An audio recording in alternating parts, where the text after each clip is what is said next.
Ce livre, c'est une pépite qu'on devrait littéralement nous faire lire à l'école. C'est le livre qu'il te faut si tu as l'habitude de trop réfléchir, de te juger constamment, si tu veux aussi améliorer tes relations et plus généralement si tu veux apprendre à être plus en paix avec toi-même et avec les autres. Et c'est intéressant parce qu'à première vue, c'est un livre qui paraît assez spirituel, mais en fait, les principes qu'il partage dedans sont vraiment concrets et applicables dans la vraie vie. Bref, assez d'introduction. Aujourd'hui, je vais te résumer tout ce que j'ai appris du livre Les 4 accords Toltec et surtout comment est-ce que tu vas pouvoir appliquer ça dans ta propre vie. Wow, petite pause, juste pour te dire que ce truc affreux en bas à gauche de l'écran, c'est mon casque que j'ai oublié dans le champ. Voilà, désolé, il va nous tenir compagnie toute la vidéo, ça me servira de leçon. Bonne vidéo!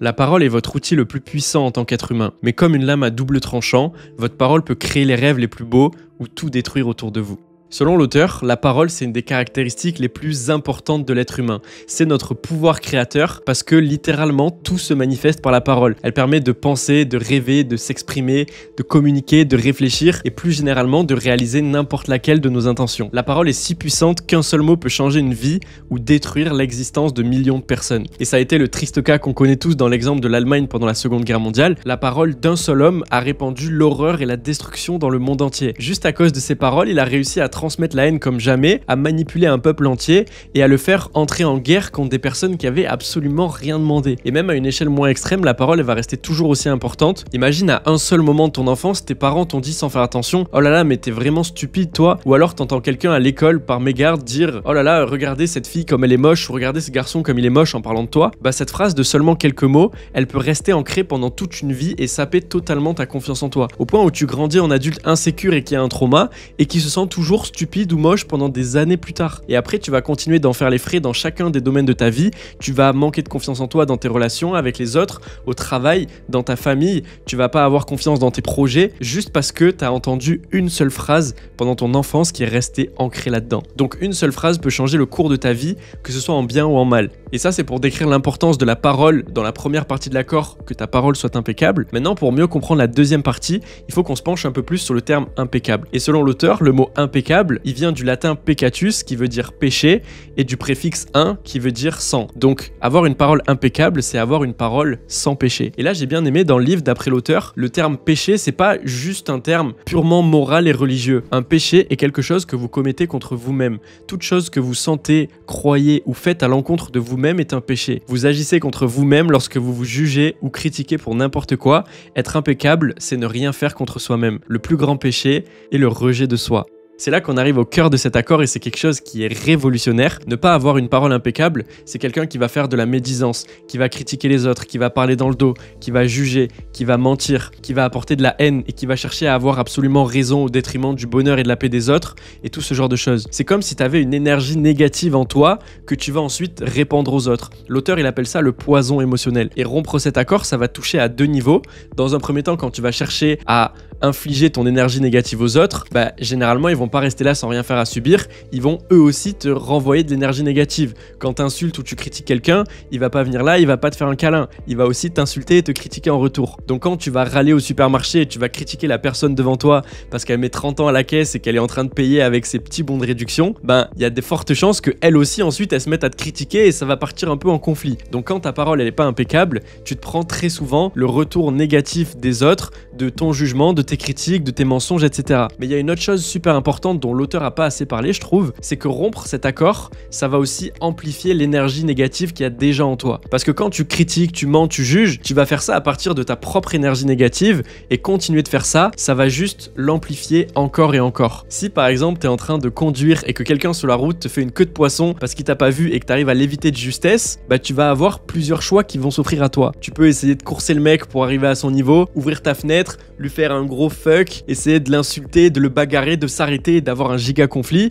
ou alors tu peux juste être un peu plus soft et l'insulter dans ta voiture pendant 1 heure, ruminer là-dessus toute la journée, en parler à tout le monde, ouais tu sais pas ce qui m'est arrivé, il y a quelqu'un qui m'a fait une queue de poisson, je le déteste, c'est horrible. Ou alors troisième option, tu peux juste dire ouais c'est pas passé loin, on a eu chaud, et reprendre le cours de ta vie. Et en fait les deux premières options, on pourrait se dire que c'est le bon choix, il a fait une mauvaise action, donc il faut qu'on lui montre à quel point c'est un FDP. Sauf qu'en fait quand tu l'insultes et que tu rumines pendant des heures, tu prouves rien à personne. Toi, t'es juste en train de démonter ta propre énergie et de passer un mauvais moment, et lui, il sait même pas que t'existes. Donc toute cette négativité dans les insultes, c'est juste de la négativité que tu t'auto-infliges. Lui, il est en train de conduire avec sa musique à fond et de chanter, il s'est rabattu, et tu l'as esquivé, et t'es en train de te mettre hors de toi et te gâcher la journée pour un inconnu qui a fait une action sans faire exprès et qui sait même pas que t'existes. Donc quand notre parole n'est pas impeccable, c'est nous la personne la plus impactée par toute la négativité qui en ressort. Et je suis loin d'être un expert en spiritualité, mais il me semble qu'ils appellent ça être dans des énergies à basse fréquence. Et il y a David Hawkins qui a mis au point ce qu'il a appelé l'échelle de la conscience.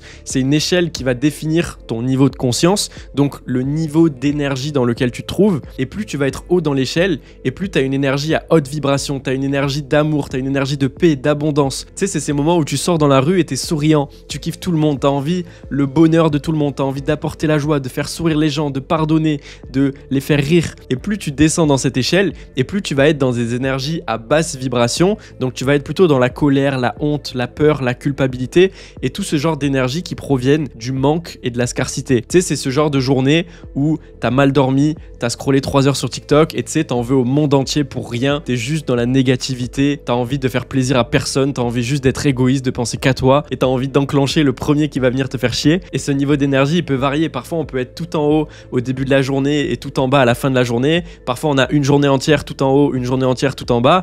Mais quand on va dézoomer généralement sur le cours de notre vie, on va retrouver un niveau prédominant vers lequel on se trouve qui va être sur le tableau. Et donc tout ça pour dire que quand notre parole n'est pas impeccable, on fait toujours ça à travers une énergie à basse vibration. On fait toujours ça à travers la peur, la colère, la honte, la culpabilité et ce genre de choses. Ces critiques, ces jugements et ces mensonges, ils viennent toujours de mal-être intérieur et d'insécurité qu'il y a en nous. Quand on voit une personne obèse dans la rue et qu'on la juge et qu'on la critique, en fait, c'est juste notre propre insécurité qui parle et qui rabaisse cette personne pour qu'on essaye de se sentir mieux nous-mêmes. Pareil pour les gens qui vont s'insulter entre eux en voiture, tout ça se base en fait sur la peur et sur l'insécurité. Parce qu'une personne qui a confiance en elle et qui est dans une bonne énergie d'amour, elle ressent aucunement le besoin de critiquer, de mentir ou de juger quelqu'un. Les gens qui critiquent, qui mentent et dont la parole n'est pas impeccable, c'est des gens généralement qui vivent dans la peur et dans l'insécurité. La médisance, c'est un transfert d'énergie entre personnes négatives. La médisance est devenue la principale forme de communication de la société humaine. C'est la façon dont on se sent proche les uns des autres parce qu'on se sent mieux lorsqu'on voit quelqu'un se sentir aussi mal que soi. Une vieille expression dit que la misère aime la compagnie et les gens qui souffrent en enfer ne veulent pas rester seuls.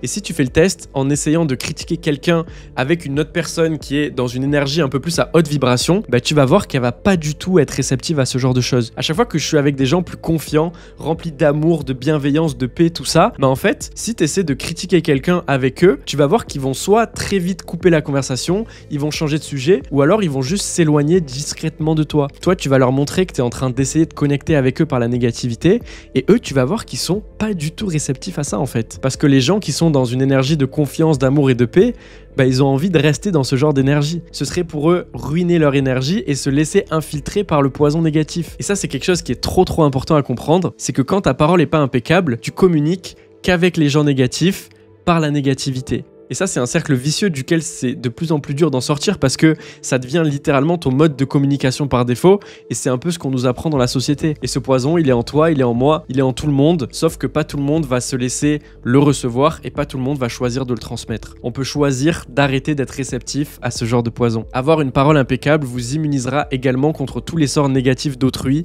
Vous ne pouvez recevoir une idée négative que si votre esprit y est ouvert. En ayant une parole impeccable, votre esprit deviendra stérile pour les paroles issues de la magie noire. Avoir une parole impeccable, c'est faire un bon usage de votre énergie. Cela signifie que vous l'utilisez dans le sens de la vérité et de l'amour pour vous-même. Et il y a un dernier point important qu'il faut qu'on aborde sur cet accord, c'est que la parole impeccable, elle s'applique, comme on a pu le voir, sur toutes nos relations qui vont être avec les autres, mais elle s'applique aussi et surtout dans notre propre relation avec nous-mêmes. Parce que toute cette médisance, cette critique et ce jugement dont on parlait tout à l'heure, en fait, on le fait pas qu'aux autres. En général, c'est ce qu'on s'inflige soi-même à longueur de journée. On accepte littéralement d'être plus méchant envers nous-mêmes qu'on le serait avec notre pire ennemi. Et s'il faut que notre parole elle soit impeccable avec les autres, c'est tout aussi important que notre parole soit d'abord impeccable avec nous-mêmes. Parce parce que généralement, pour améliorer nos relations avec les autres, il faut qu'on commence toujours par améliorer notre relation avec nous-mêmes. Vous pouvez évaluer le degré auquel votre parole est impeccable à l'aune de l'amour que vous avez pour vous-même. L'intensité de votre propre amour et les sentiments que vous nourrissez envers vous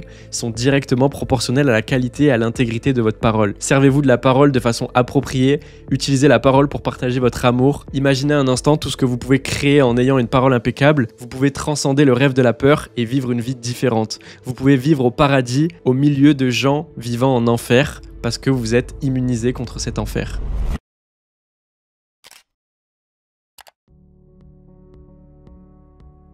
Quand quelqu'un t'insulte dans la rue, cette insulte, elle a rien à voir avec toi. Cette insulte, elle a tout à voir avec la personne qui la prononce. Ce qui va te blesser, c'est pas l'insulte en question. Ce qui va te blesser, c'est la charge émotionnelle qu'il y a derrière ces paroles qui vont résonner en toi, qui vont toucher tes peurs et tes insécurités, et donc tu vas te sentir offensé et insulté. Tu vas te dire, oh là là, qu'est-ce qu'il veut ce bâtard, je suis pas gros, il est méchant, il m'insulte et tout. Et là, ce qui s'est passé, c'est qu'on vient de prendre les choses personnellement. On vient de mettre cette personne inconnue sur un piédestal en rentrant dans sa propre réalité à elle. On est en train de se dire que cette personne, elle a dit cette insulte contre nous, pour nous nuire, et c'est faux. Parce que les gens n'agissent pas contre nous, ils agissent pour eux. Et ça, c'est une phrase très très importante.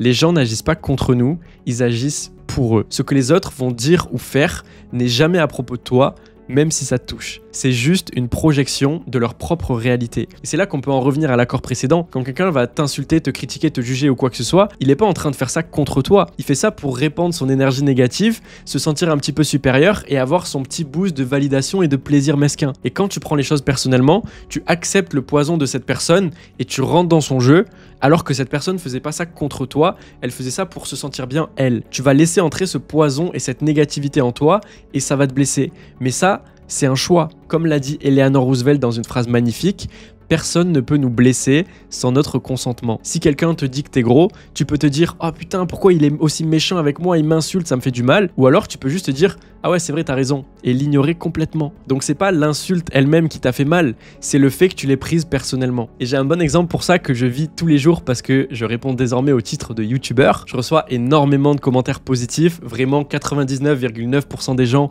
vous êtes adorables, vous êtes géniaux. J'adore lire vos commentaires et répondre, j'adore vous voir réfléchir avec moi et dire que ça vous a aidé et tout, c'est incroyable, merci beaucoup. Et forcément, il y aura toujours 0,01% des gens qui vont mettre soit un commentaire totalement débile, soit juste une insulte, soit une critique infondée ou quoi que ce soit. Par exemple, ça peut arriver des fois qu'il y ait des gens qui écrivent sous mes vidéos « Tout ce que tu dis, c'est de la merde ». Et quand les gens commentent ce genre de choses, bah en fait ça concerne que, ça n'a rien à voir avec moi. Ça veut dire que sa propre expérience de ma vidéo lui donne ce ressenti, mais son expérience de ma vidéo n'a rien à voir avec moi. Moi de mon côté, je peux faire en sorte de faire la meilleure vidéo possible, d'avoir un discours sensé et d'essayer d'apporter un maximum de valeur, mais il y a des gens qui verront pas cette valeur, qui détestent le dev perso et qui supporteront pas ce que je dis.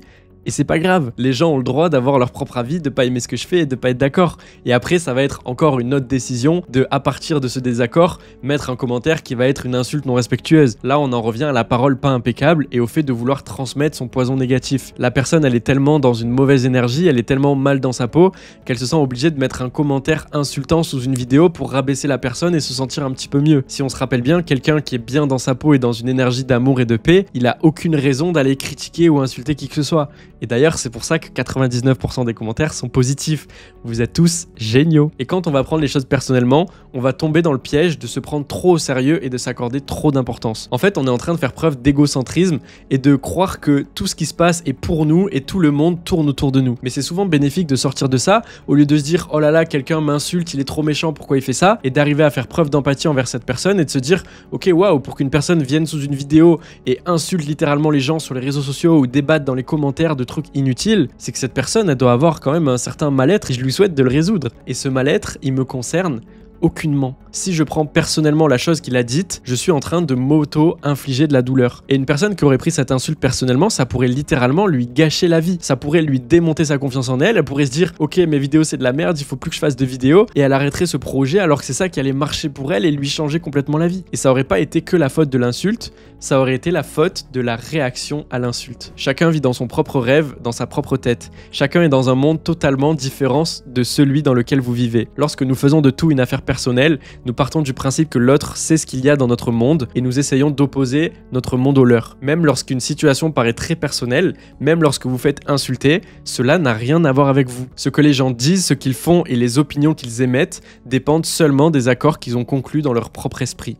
Il y a une histoire sur le sujet que j'adore, c'est une histoire de Simon Sinek. C'est un auteur conférencier qui parle de motivation et de management. Et ce mec, il faisait une conférence sur le management à un bon gros millier d'entrepreneurs bien calés. Et à la fin, il demande si les gens ont des questions. Et il y a un mec qui lève la main et lui dit froidement devant tout le monde « Est-ce que vous avez déjà été à la tête d'une entreprise à plus d'1 milliard de dollars ?» Et là, il répond « Non ». Et là, le mec, il continue « Alors, est-ce que vous avez été à la tête d'une très grosse entreprise ?» Et là, Simon, il refait « Non ». Et là, le mec, il dit devant tout le monde « Alors pourquoi est-ce que je me ferais chier à appliquer tout ce que tu viens de dire ?» Et là, Simon Sinek, il répond au mec « Bah l'applique pas. » C'est tout.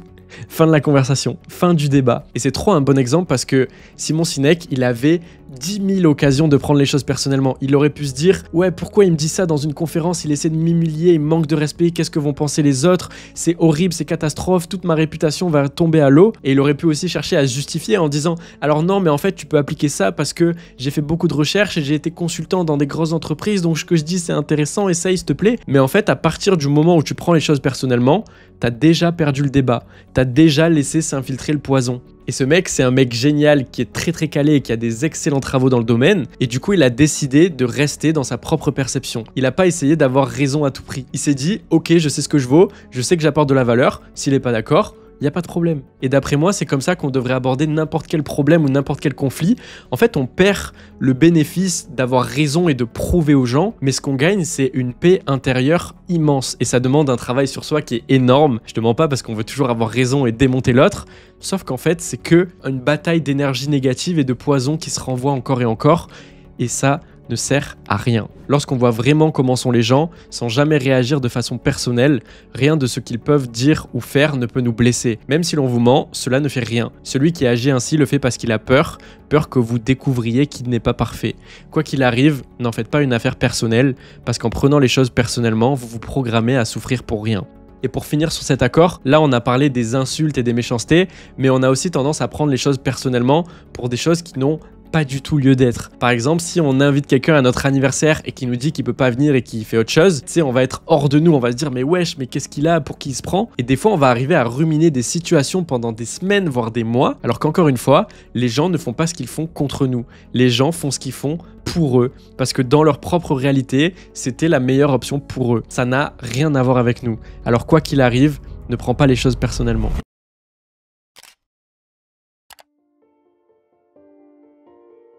Et on arrive à l'accord numéro 3, mais juste avant ça, une petite interruption. Je vais pas te parler du sponsor de la vidéo, je vais juste te demander un petit service. Si t'aimes le contenu que je propose et que ce genre de vidéo t'apporte de la valeur, le meilleur moyen gratuit de me soutenir, c'est de prendre 3 secondes pour quitter le mode plein écran, cliquer sur le bouton s'abonner et liker la vidéo. Et mon engagement envers vous, c'est de faire tout ce que je peux pour vous proposer des vidéos de plus en plus qualitatives et de faire en sorte de simplifier le développement personnel et de le désacraliser en gardant uniquement les choses vraiment utiles et applicables dans la vraie vie. Merci beaucoup à tous ceux qui le feront et tous ceux qui l'ont déjà fait. Nous avons tendance à faire des suppositions à propos de tout. Le problème est que nous croyons ensuite qu'elles sont la vérité.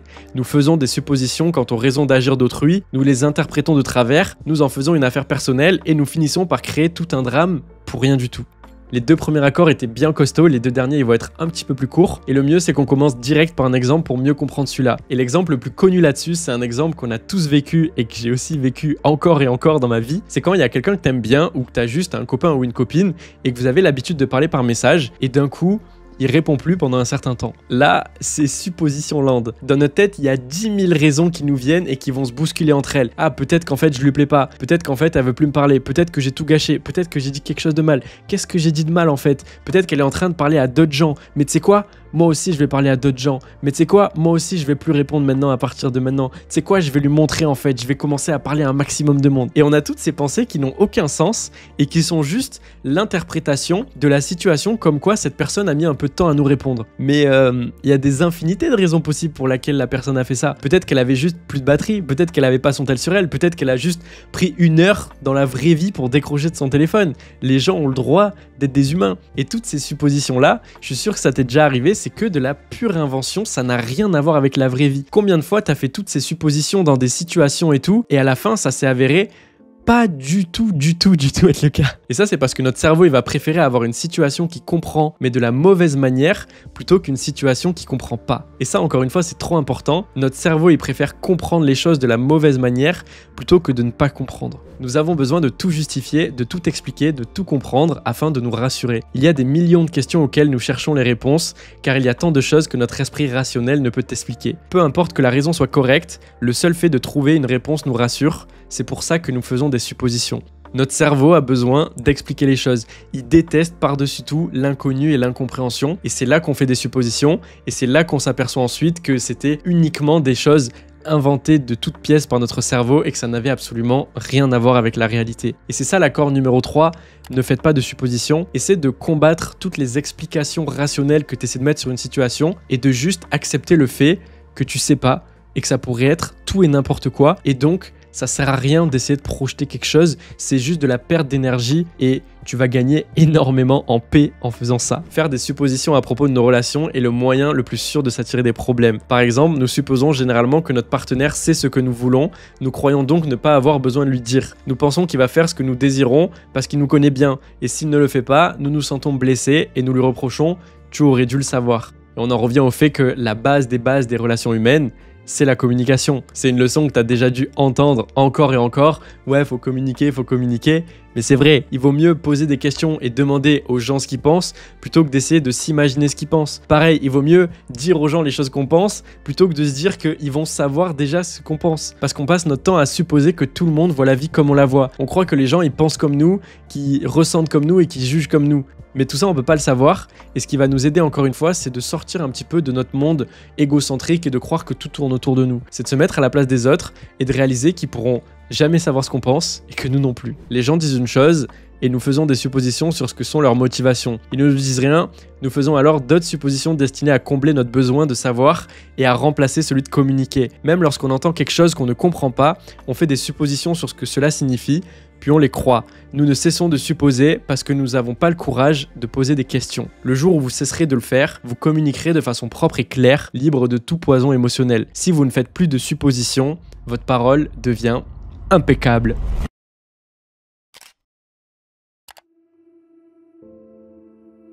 Quelles qu'en soient les circonstances, faites toujours de votre mieux, ni plus ni moins. Mais rappelez-vous que votre mieux ne sera jamais le même d'une fois sur l'autre. Tout est vivant, tout change constamment. Par conséquent, votre mieux sera parfois à un haut niveau et d'autres fois à un moins bon niveau. Si vous vous acharnez à vouloir faire davantage que votre mieux, vous dépenserez plus d'énergie qu'il n'en faut et en fin de compte, votre mieux s'avérera insuffisant.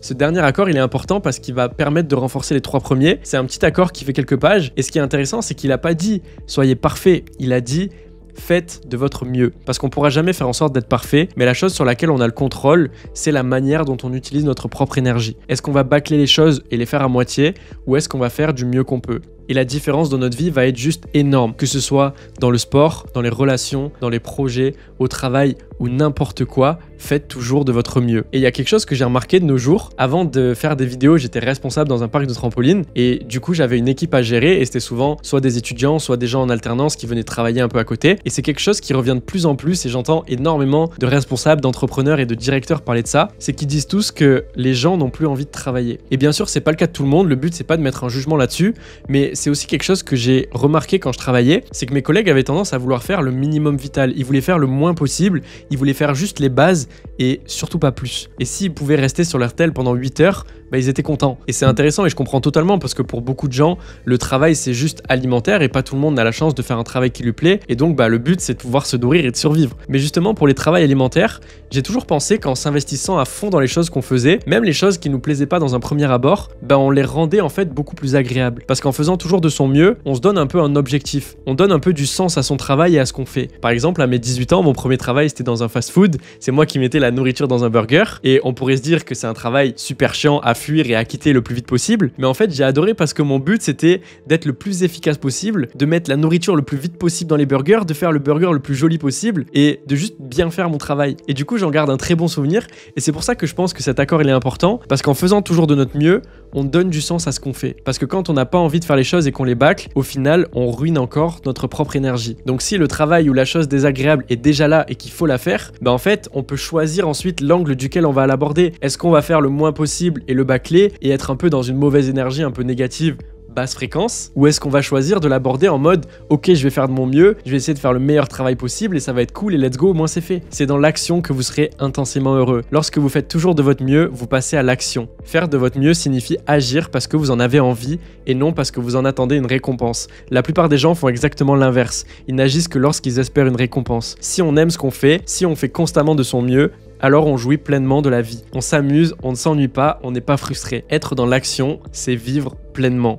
L'inaction est notre manière de nier la vie. L'inaction, c'est rester assis devant la télévision chaque jour pendant des années parce que vous avez peur d'être vivant et de prendre le risque d'exprimer qui vous êtes. Agir, c'est être vivant. C'est prendre le risque de sortir de votre coquille et d'exprimer votre rêve. Quelles qu'en soient les circonstances, faites toujours de votre mieux. Bon, cette vidéo touche à sa fin. Merci beaucoup de m'avoir accordé ton temps. À chaque fois, je pars pour faire une vidéo de 10-12 minutes en essayant de la faire compacte et ça finit en vidéo de 25 minutes super dense. C'est pas grave. J'espère que tout ça a pu t'aider et t'apporter un maximum de valeur. Si jamais c'est le cas, pense à t'abonner et à liker la vidéo. C'est vraiment un bon livre. Il est un petit peu spirituel au début, ça fait un peu peur. Et après, il rentre direct dans le vif du sujet, donc c'est plutôt cool. Si jamais tu veux acheter le livre, je te mets le lien dans la description. Et en attendant, tu peux aller voir la prochaine vidéo en cliquant juste ici, si ça t'intéresse.